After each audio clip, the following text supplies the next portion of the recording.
वृंदावन के निधिवन के बारे में कहा जाता है कि निधिवन की सारी लताएं गोपियां हैं जो कि एक दूसरे की बाहों में बाहें डाले खड़ी हैं। आज भी आधी रात को निधिवन के अंदर राधा रानी जी और बांके बिहारी जी रास लीला करने के लिए आते हैं, लेकिन इस रास लीला को कोई भी अपनी आंखों से देख नहीं सकता, क्योंकि ये रास लीला अलौकिक जगत की परम दिव्य लीला है। कोई भी साधारण मनुष्य या फिर जीव अपनी आंखों से इस लीला को आज के समय में देख नहीं सकता है। लेकिन क्या हुआ, जब एक भगवान कृष्ण के सच्चे भक्त ने इस रासलीला को देखने का प्रयत्न किया और वो रात को निधिवन में रुक गया। उसके बाद उस शख्स के साथ क्या हुआ, उसने क्या देखा, ये सारा का सारा इस वीडियो के अंदर आपको बताने वाले हैं।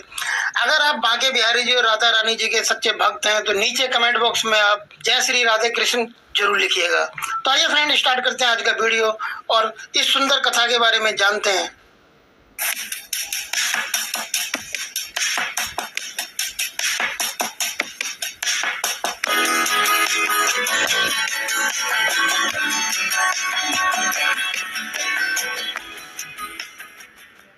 एक बार की बात है, कलकत्ता का रहने वाला भगवान श्री कृष्ण जी का सच्चा भक्त अपने गुरु जी की सुनाई हुई भागवत कथा से इतना ज्यादा मोहित हुआ कि वो हर घड़ी वृंदावन आने की सोचने लगा।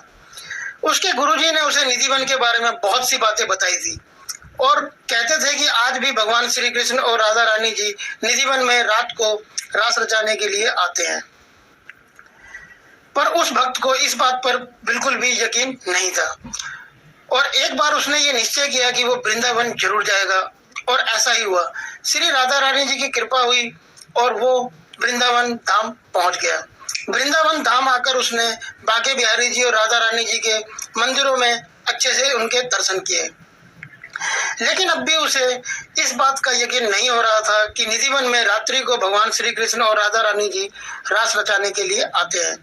उसने ये सोचा कि वो निधिवन में एक रात को छुपकर रुक जाएगा, इसलिए वो वहीं पर निधिवन में रुक गया और एक पेड़ की लता के कोने में छुपकर बैठ गया। जब शाम के वक्त वहां के पुजारी जी निधिवन को खाली करवाने के लिए जोर जोर से आवाजें लगा रहे थे और निधिवन में चारों तरफ नजर घुमा रहे थे, तो उस भक्त पर उनकी नजर पड़ गई कि वो लता के पीछे छुपकर बैठा हुआ है। उसने उसे वहां से जाने के लिए कहा तो भक्त वहां से उस समय तो चला गया, लेकिन अगले दिन फिर वो भक्त वहां पर वापिस गया और एक उसने अच्छी सी जगह ढूंढ ली जहां पर वो छुपकर बैठ गया। उस जगह पर पुजारी जी की शाम को जब पुजारी जी वहां पर आवाज लगाने आए तो उनकी नजर उस भक्त पर नहीं पड़ी और आखिर उसने निधिवन में ऐसा कोना खोज ही लिया जहां से उसे कोई भी ढूंढ नहीं सकता था।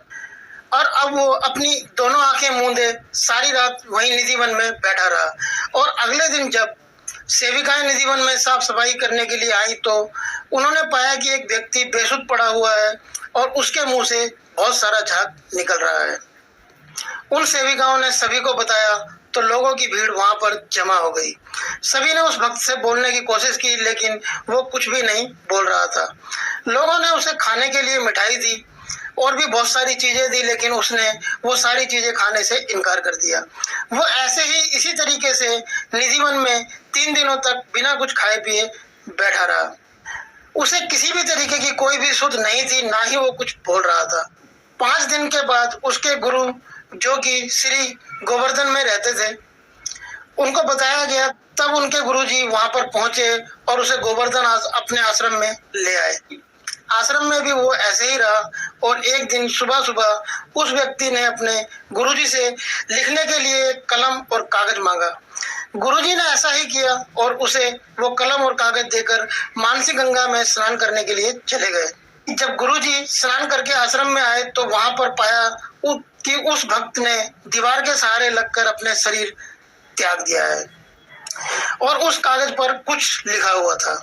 चलिए अब जान लेते हैं उस भक्त ने उस कागज पर क्या लिखा था अपना शरीर त्यागने से पहले। उस कागज पर लिखा था कि गुरुजी, मैंने ये बात किसी को भी नहीं बताई है, पहले सिर्फ आपको ही बताना चाहता हूँ।